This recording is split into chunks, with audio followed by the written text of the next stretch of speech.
Hey everyone. So you're having a problem with PayPal. Don't despair, there's light at the end of the tunnel. In this video I'm going to teach you, or tell you, how I won my case with PayPal. In my particular instance, PayPal wasn't following its own procedure and policy, which made it extremely difficult and frustrating. I create genuine gemstone and precious metal jewelry, gold and silver, and I do it as a hobby. I started out with $140 of my own money, and I just kept rolling it over, and I buy test equipment, and I buy more gemstones and things like that. I was forced into retirement. Public service announcement. You idiots who drive and talk on your cell phone, put the phone down. Somebody talking on a cell phone hit me and didn't see me or the stop sign, and now I have several spinal issues and was forced into retirement, so I really have more time on my hands than what I like. And I picked up gemology and creating gemstone jewelry as a hobby. I buy gemstones from all over the world. I buy from Antwerp, Tel Aviv, France, Germany. AJS in Bangkok is a very good company. Reasonable prices. Washington State, Florida, even Kentucky. What I do is I'll buy closeout. A super center will move into your town, and a year or two later, everybody in town, your whole downtown is boarded up. And a lot of times jewelers will put their inventory on an auction site like eBay. Not specifically eBay, but there are other auction sites, and you can buy their inventory relatively cheap, certified, uncertified gemstones. They're just trying to recover some of their money. I mean, the economy went south, a few years back ago, and they just couldn't compete with gold over silver and CZ gemstone jewelry. Anyway, I created pieces for my wife. She loves pretties, and I like giving them to her.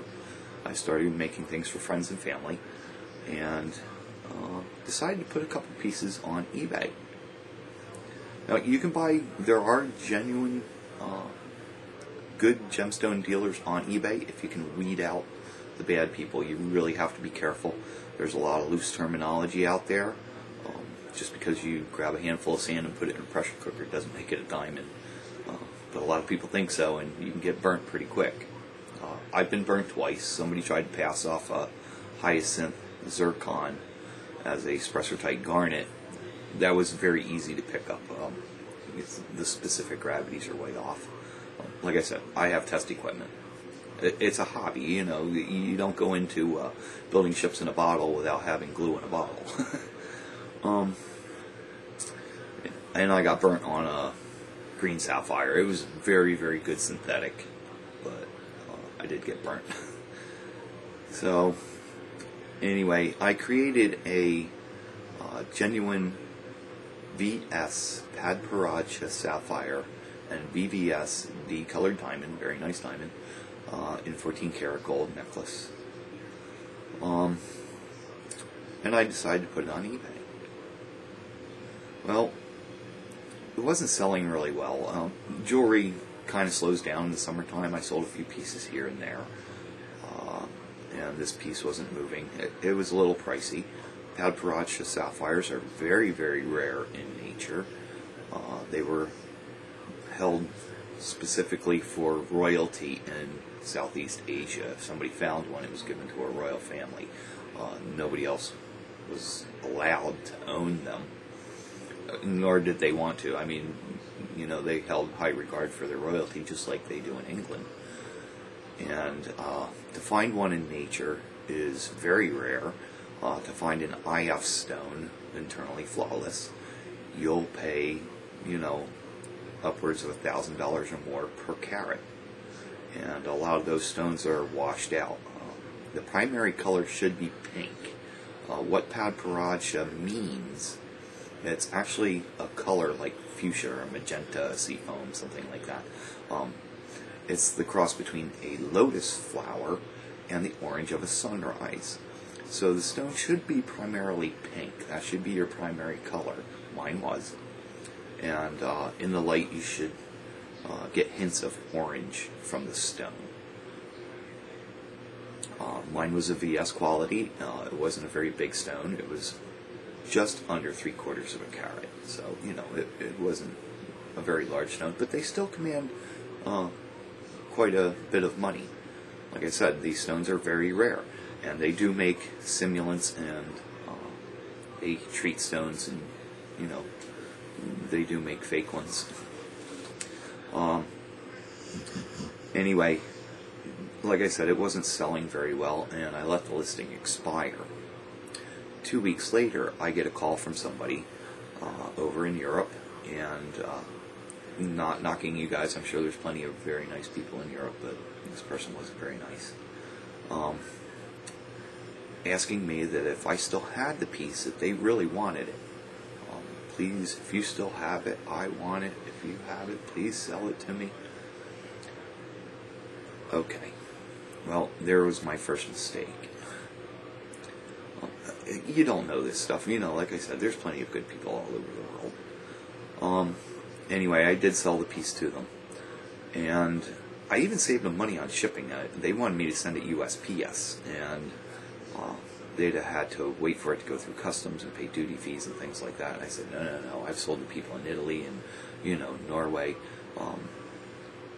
We'll use eBay international shipping.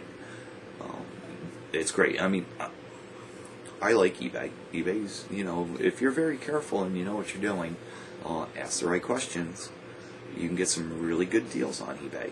A lot of things fall off your truck. But, I digress. I saved them money on shipping, and I ship everything fully insured. Anything over $250, as far as jewelry is concerned, you should ship fully insured, just to cover yourself and the customer.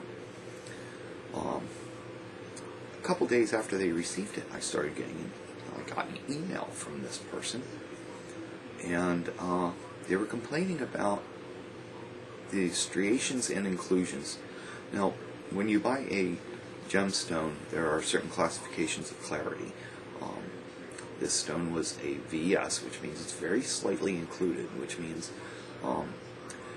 to the naked eye you're not going to see some of the imperfections in the stone, but with a loupe and a microscope you will. And they started complaining about a striation in the stone and some minor inclusions in the stone. And I know very well they're there. I'm really into, the gemology, that the earth can, under the right conditions, create these beautiful crystals and formations, and then somebody can cut them and polish them and turn them into something beautiful. It's really amazing. When I was young, I had a rock tumbler. Being a kid out in Ohio, I was finding all these little blue and purple stones, and it was really cool. I was a kid everybody cheated off of in science class. But anyway, I explained to them that in a natural, unheated stone like this, and I listed it as ABS, you are going to see some of these things. They claim that they put it under a microscope and they saw these things. And I said, yes, you are going to see these things, and there is a striation, which is a small fracture of the crystalline pattern. They grow that way sometimes. And it went from the 3:30 position to approximately the 6 o'clock position. And it ran from just below the table of the stone, the flat part of your stone, the top, down into the pavilion of the stone, and that there were several, a couple inclusions down near there, and there were a couple inclusions up at the 10 o'clock position. So, they wanted a refund, and I was like, I sold it as it is. I explained the stone very well. It's classified VS, and that doesn't. It is what it is, and you're not. I'm not going to issue a refund for this. In my listing, it states, that I'm not going to issue a refund for that reason. Then I got another email. They're claiming to be a GIA student. Alright. 9 times out of 10, when somebody claims that they're a GIA student or something, they're full of crap. And you can usually tell they don't know their ass from a hot rock, and it's gibberish. And basically, this person was fishing. What they actually did was they stole my sapphire out of the piece and got their money back. They got away with it. Well, what this person did, they started making all kinds of outlandish claims and using gemological nonsense, and I still refused the refund. So what this person did was they stole my sapphire out of the piece, and they did find a replacement, something close. You're never going to find 2 gemstones exactly the same. My Padparadscha sapphire was a 6 by 4, and you want depth in your stone. You just don't want size around. You want some depth to your stone. The way they cut gemstones and things, it brings more light and you get better color. It's a better quality stone if you have a little depth. I'm not going to go into light refraction and all that stuff. Anyway, this person replaced my gemstone with a 6.1, which, isn't too far off, by 4.85, so now it's almost 5 millimeters across. And it was only 3.1 millimeters deep, and they took it to a laboratory, so-called laboratory, over in, I won't give the location, but they weren't EGL, European, or GIA certified. It was a pearl dealer. Basically, this place is, they deal with pearls. And I don't know what kind of a laboratory they are, because on this report there was absolutely no testing results or what they had done at all. Not that I could see. Because when the buyer sent me a copy of this report, it was folded in half. You could very clearly see that the paper had been folded as if they were trying to cover something. But this laboratory pearl dealer reported on a stone that was orange in color, 6.1 by 4.85 by 3.1. And I was already very suspicious when this person started claiming that it was a lab-grown doublet. Okay, now, lab-grown stones. Number one, they're making them for pennies per carat. If you're going to stamp out 100,000 cheap little Chinese pieces or something like that, and you want to slice up a lab-grown stone and stick it on something else, it is done. But at pennies per carat, it really isn't done a whole lot.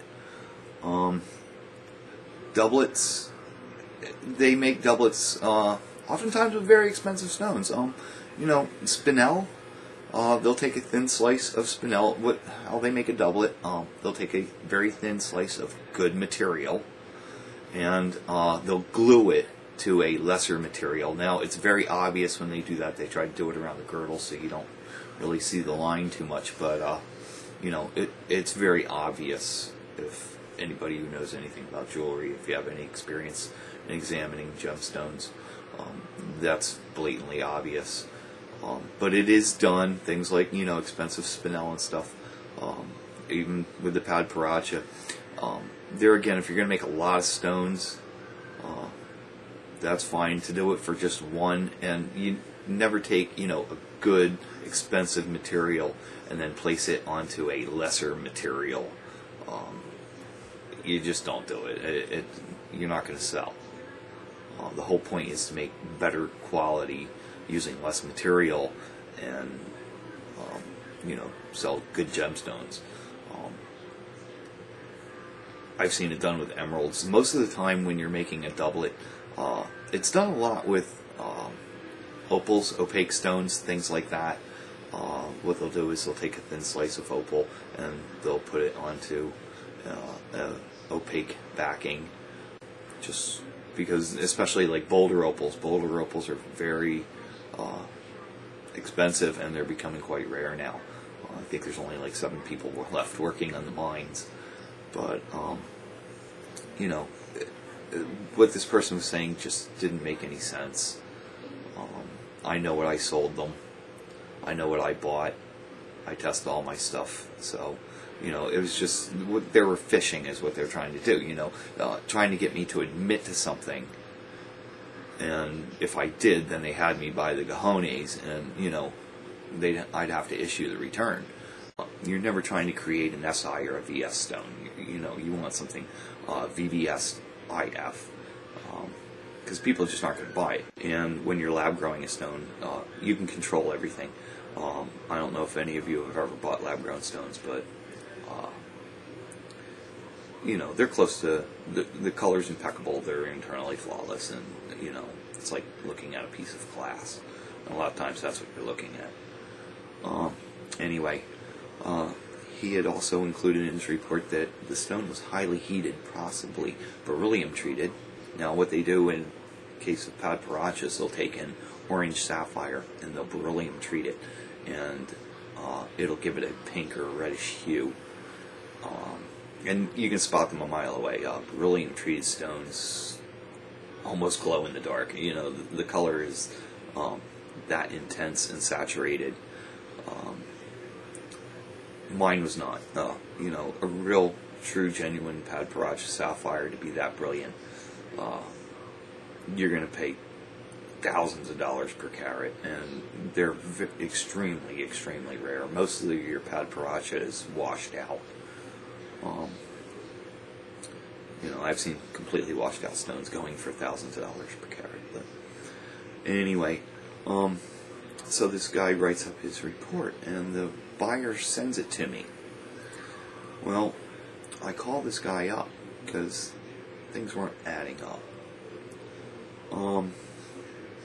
And I gave him the number of the report, and he says, yeah, I did look at this piece. I said, well, what I sold, you know, and what you're writing down in your report are two different things. My stone's pink. It was a light pink. With the orange, you know, in the light you get little flecks of orange out of it. And you're reporting on an orange stone that is 6.1 by 4.85 by 3.1. I said, did you measure this stone? Yes, sir, I did measure this stone. I said, well, you know, there's a discrepancy in the size. And, you know, in gemstones, that's like first in goal and fourth in long. When you're talking almost an entire millimeter. So I asked him how he came to his determinations on the heat treatment, and he said that the stone looked like it had been highly heat treated and possibly beryllium treated, and what happens when you heat a gemstone? Just heating a gemstone will oftentimes fuse a striation and minimize, if not destroy, inclusions, which could be anything, little pieces of dirt to, you know, a small striation that refracts the light differently. There's several different things that could cause an inclusion. But if you extremely heat a gemstone, I don't know if you have ever broken a pop bottle, a clear pop bottle, and you look at the broken edge, you can see like a rainbow pattern in it. That's called flash in a gemstone, and it's a telltale sign of heat treatment, and oftentimes that's very, very highly visible.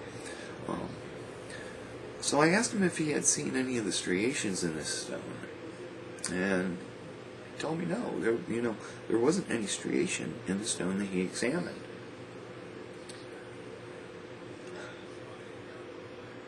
Again, I refused the refund.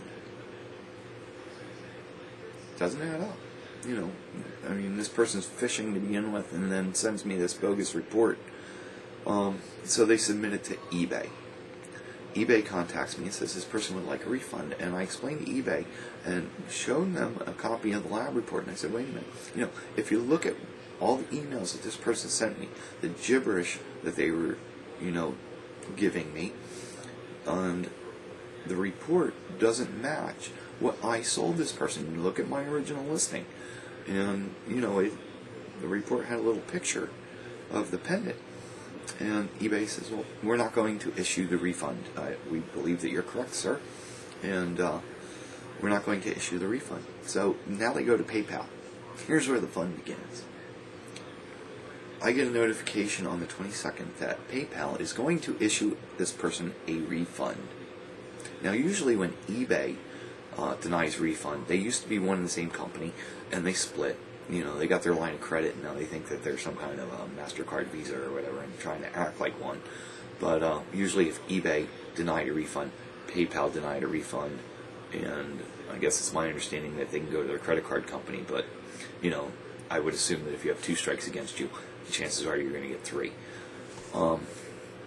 This would have been my first refund. I have a 100% rating on eBay. I have never misrepresented anything, and I've never had any problems from anybody with any of the jewelry I've ever sold. I do sell other items, vintage video games, things of that nature. But I called PayPal and I said to them, look, eBay has already declined this refund. I declined this refund, and this is why. I want to dispute this refund. Okay, sir, you have a 48 to 72 hour, there's a 48 to 72 hour dispute process. Send us your information, and we'll file a dispute on your behalf. So I sent them the information, and at 10 of 2 in the morning, I get a notification. Now, I'm sleeping, of course, but they send me a notification saying that they're not going to submit anything that I sent them to their claims department, and they're just going to allow this refund. What? This person's stealing my sapphire, and they want their money back. That's what's going on here. So, I called them back, and I said, look, what's going on? I said, sir, we're just going to allow this person to send a refund. I said, I'm supposed to be able to dispute this. And I pretty much got the runaround, and so I get the piece back. The person sends it back to me, and it comes DHL at like 8 o'clock at night. My wife is already furious. I mean, she's reading the gibberish BS that this person's emailing me. She's upset that PayPal's allowing this to go on. And I wait until the following morning to open it up while she's at work. I mean, I really didn't need to have her bipping in my ear. And so I opened the package up in the morning and examined the piece. Now, one of the prongs, when you set jewelry, there's, prongs and it's bent over. One of them had a chip taken out of it, where they had taken a prong lifting tool and bent it back, and they had chipped the top of the prong. There wasn't enough, I can't fix that. It would have to be re-pronged, number one. One of the other prongs had file marks across it. Okay, now the stone is almost 1 millimeter too wide for the setting. So when they bent it out and they popped it out and went to put it back, it didn't look quite right, and they filed off the prong. And they didn't bother to polish it. The stone doesn't fit right, the setting's twisted, I flip it over, and the stone is chipped.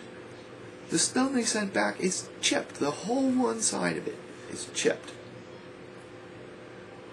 I flip it over, and there's this clear substance, it looks like glue, on the back of the stone going to the setting. I take a jeweler's rag. First I notice there's dirt all over the piece. I take a jeweler's cloth to the brand new polished chain, 14 karat gold chain. Filthy, absolutely filthy. So, even if they did take it to the so-called professional, he didn't even have, the professionalism to clean it and hand it back to him clean, or they did something to it afterwards. I don't know. Whatever, I really don't care. So I'm taking photos of all of this stuff, and I contact PayPal again. I said, look, I need to appeal this dispute. I got it on the 26th. On the 27th, I'm inspecting the piece and taking my photos. And I called him back and I said, I need to file an appeal. And this is why. And I explained everything to them. Okay, sir, we're going to allow you to file an appeal. I said, is it okay if I send the photos on the 28th? My son has a football game 100 miles from here. He plays school ball. And it's the last game. I'm attending it. Whatever's going on in life, I'm attending my son's football game. He's quarterback. And, yes, sir, that's fine, okay. On the 28th, I notify PayPal and I send in everything. Make sure you get your claim number and keep the claim number handy. So I send in all the information. On the 29th at it was 2:53 a.m. I get a notification from PayPal that they're not going to submit any of the photos and evidence that I sent them to their claims department. Again. Really?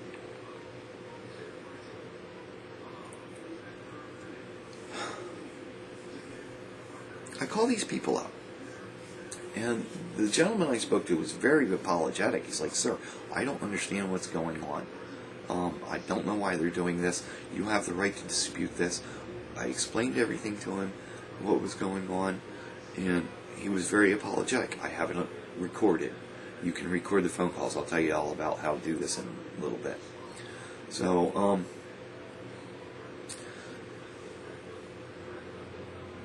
I said to him, I need to file an appeal. And he says to me, yes, sir, I'm going to transfer you over to somebody in the claims department. And I explained the situation all over again to this person, and she says, yep, we're going to allow you to file an appeal in this case. Please resend me all of your stuff, everything you have, your photos, everything. And so when I submitted my evidence on the 28th, they locked me out of my account. So I had already submitted, I already had everything in a file. I had made a copy of everything that they had already sent me, and they locked me out of my account. I called them up to find out why I'm locked out, and they finally reopened my account. I explained to them that I have an appeal going on, and this is on the 29th. I look into the account after it's unlocked. They had already sent the money on the 27th. So it didn't matter that I had, sent them anything on the 28th. It said, refund sent. They had already sent this person the money back. So they stole my sapphire and got their money back. And then on November 5th, I get a phone call from their collections department. Now, what had happened was they sucked up the balance out of my PayPal account and left me in a negative, and I refused to pay it. Don't pay it. They're just harassing me at this point. They got caught with their pants down, and now they're harassing me. I'm talking to Dave in the collection department, and he says to me, sir, I don't understand. I said, I have an appeal in this case. And he looks it up. Yes, sir, you do have an appeal open in this case. And he says, I don't understand why they sent you to collections. Usually when something comes to our department, it's a couple months delinquent, or we consider the account abandoned, and, we're trying to recover our money. He says, I said, well, can you help me out and just, notate that there's an appeal open in this case? And he says, yep, I'll take care of that. And I apologize, sir. Make sure you record all your phone calls. So I didn't hear anything from them.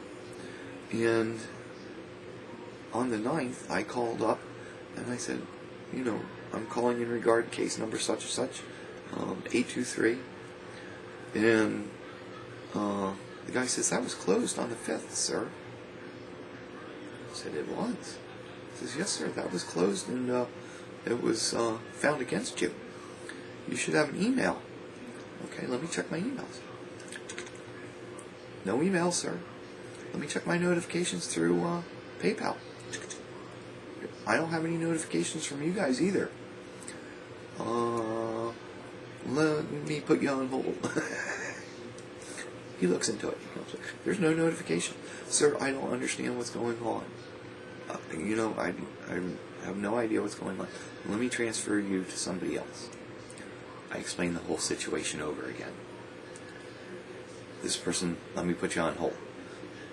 Comes back. I don't know what's going on, sir. Now I'm really pissed off. Okay? And be nice to these people. Alright? They're like the person at the courtesy counter at, Kmart, Walmart, whatever, and they're making minimum wage to answer the phone. So, keep cool. So I asked for their supervisor. And again, I explained the whole situation. Let me put you on hold. Sir, I don't know what's going on. I don't understand this. And at that point now I'm furious. I need a manager. Okay? Just like if you go to a department store and there's the person making minimum wage behind the counter, they can't help you. They can't make a decision. Ask for a manager. You're allowed to go above and beyond those people on the end of the phone. So I asked for a manager. I explained everything to this manager in the claims department. And she says, sir, let me put you on hold. Alright. She comes back and she says to me, sir, I'm going to take care of this for you right now. I'm going to give you your money back. Hallelujah. There's justice in the world. I mean, this person stole my Sapphire, got their money back, and then PayPal wanted me to pay for it. Even Walmart doesn't take a 30-year-old toaster because, the customer put it in a new box and has a receipt. They used to. They don't do that anymore. I mean, I'm not a big company. I can't write that stuff off. It's a hobby for me. I don't make a whole lot of money. And if you're selling on eBay or Amazon or anything, you know how hard it is to compete with like Chinese markets and stuff. Especially in jewelry. They stamp out hundreds of thousands of pieces using slave labor to put everything together, and they sell it cheap. My stuff's all handmade, hand-poured castings and findings right here in the United States. I take my time. I buy very nice, good quality gemstones. Certified and uncertified, if you want, depending on how much you want to spend. So, she tells me she's going to give me my money back. Now, here's what you need to do. Okay? Like I said, right off the bat, I was able to send them all their information. So what you want to do is, as soon as you suspect a problem, make a PDF file. They claim that they take other formats. Make sure it's in PDF. Okay? You want your account summary. You want your account activity. You want all the notifications that they send you. You want all of your Amazon, PayPal, whatever site you're selling on. You want copies of all the emails. Put everything into a PDF file. Photos. Make sure they're in JPEG. There again, they say that they take other formats. This camera's in JPEG. I love my Averio, my JVC. It's great. I get good zoom shots. Everything's really good. But make sure it's in JPEG. This camera's JPEG. Record the conversations. Okay? First, get your claim number. Make sure that you have your claim number and write it down. Keep it handy. Because any notification that you send to PayPal needs to include that number. Record your conversations on the phone. Now, in a lot of states, it's not admissible evidence if you don't tell that person on the other end that they're being recorded. And this person, they don't have a problem with it. They're not incriminating themselves in any criminal activity. Alright? But if you are dealing with large sums of money and you need to file a lawsuit, then make sure you tell the other person. Just so you understand this, I'm recording this phone call. And they don't have a problem with that. I recorded all my phone calls. So I have their employees apologizing to me on multiple occasions. Make sure you get everybody's name, the date and time that you speak with these people, and their employee ID number. Okay? They have a 5 or 6 digit number. get their ID number. You can forget calling the corporate number that they have online. You can look up their corporate number. Unless you have their access code, you can't speak to anybody, marketing director or anybody, chief of this or executive of that. You can't speak to anyone.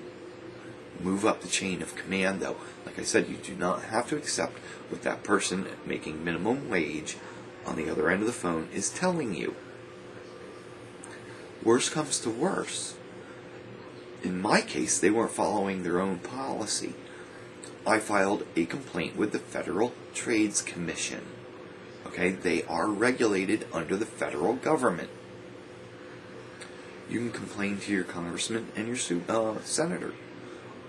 My congressman, Elise Stefanik, very nice person. Her office is great. She's handled a few other issues and looked into some things. Very nice person. As bad a rap as our government gets, there are good people who are willing to help you.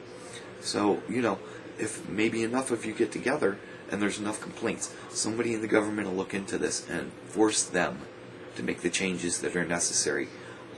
I don't know if when they split from eBay, if they just aren't capable of handling everything like a Visa or MasterCard would handle things, or if corporate America has now turned everything over to computers. So when the computer says, oh, well, the shareholders aren't making enough money, we need to fire 1,000 people, it's all done by computer, and they just kick out pink slips. They've taken, the personalization out of making decisions. That way some executive doesn't have to feel bad that 1,000 people are going to lose their home, their kids are going to go hungry, and, they need to now find another job that may or may not be available. And be nice to the people on the phone, okay? You have to realize they're making minimum wage to answer your phone calls. They can't make a decision, all right? If you get abusive or obnoxious with them, they will hang up on you. They're just going to hang up on you, and they have the right to disconnect you from your account if you're being abusive with one of their employees. So, you're not mad at them. You're mad at PayPal. As frustrating and as angry as you get, I found myself apologizing to these people. It's like, look, I'm not mad at you. I'm mad at PayPal. All right, so be nice to these people. They'll lock you out of your account for that. That's not why I got locked out, but they can lock you out of your account and shut you down for that. But be nice to these people. You get more, you attract more flies with honey than you do with vinegar, and it's obvious. I live out in the country, so, having a fly in the house is kind of normal, but so I hope this video helps some of you. Don't take it lying down. It's your money. It's your account, and they're recording you, so make sure you record them. Okay? You gotta fight. It's your money. Fight for it. Have a great day.